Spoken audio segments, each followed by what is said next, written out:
how does a former sommelier ended up creating a non-alcoholic sparkling? Yeah.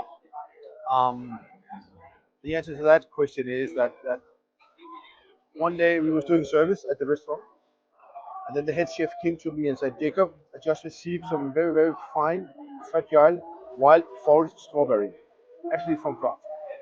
And they were €0.5 for one berry, so it was quite expensive. And I said to Thomas, oh, you cannot do that because my wine pairing is not matching this product. So I just had to get through the night. So I started creating some sort of cocktail using tea. And at the end of the night, I was asking my guests the best and the worst.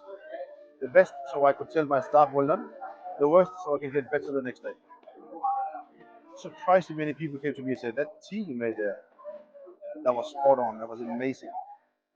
So it became a thing that I should do something for the dessert every time. And I built that on all the different teas. Then one day, one of my really good wine friends said, well, I'm going to have a baptism for my daughter. Everybody expect me to serve champagne rosé. Can you do the tea stuff there? And I did. And there was a brewer. And he said, Jacob, I can help you to make it sparkling. So I went to his place. I had every 6 weekend off. And then I started working on the first sparkling teas, actually in the beer bottle. But that's the story behind it. Brilliant. And why would a wine lover be interested? Yeah.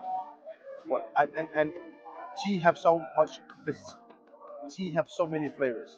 Tea comes from camellia senses, but it can just blow up in all the different variations we know as black bean and white tea and oolong tea, etc. So in Europe, we're not used to use tea as they do in Asia. So that's why we can learn a lot from the Asian guys on how to enjoy tea for food.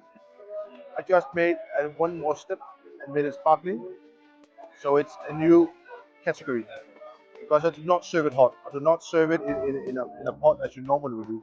Serve it in a champagne glass. I serve it with the sparkling wine mentality and all the things around it. Champagne company. Yes, exactly. So And just so basically, what you will be your recommendation is the food pairing, of course, because yeah, you have different type of tea. Now you have three different type of as a three, present time, yeah, correct? three different of non-alcoholic tea. Yes. Yeah. I normally say sparkling tea can start a meal and it can finish it. Because it's very good as an aperitif. It's very good with the Dervaux and starters and so on. And also because we have three very different taste profiles, so you can always find something that is good. Secondly, it's very good with cheeses and light desserts as well. But red meat and so on, you have to find something else. Okay. And how would you describe the taste of a sparkling tea in 3 words? Surprising, wow effect, extreme well balanced. Excellent.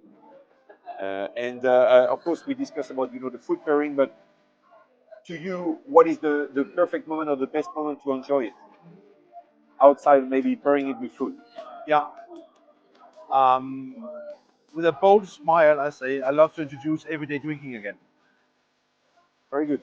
No, but that's funny because yesterday when I was tasting, I was starting to spit, and obviously, Yeah. my mind it Yeah. was not in my mind yet, right? I don't need to No, spit. to be honest, it's a go-to glass on a weekly basis. It's a go-to glass on a Friday evening. It's a go-to glass on a Monday morning. It can do everything. Brilliant.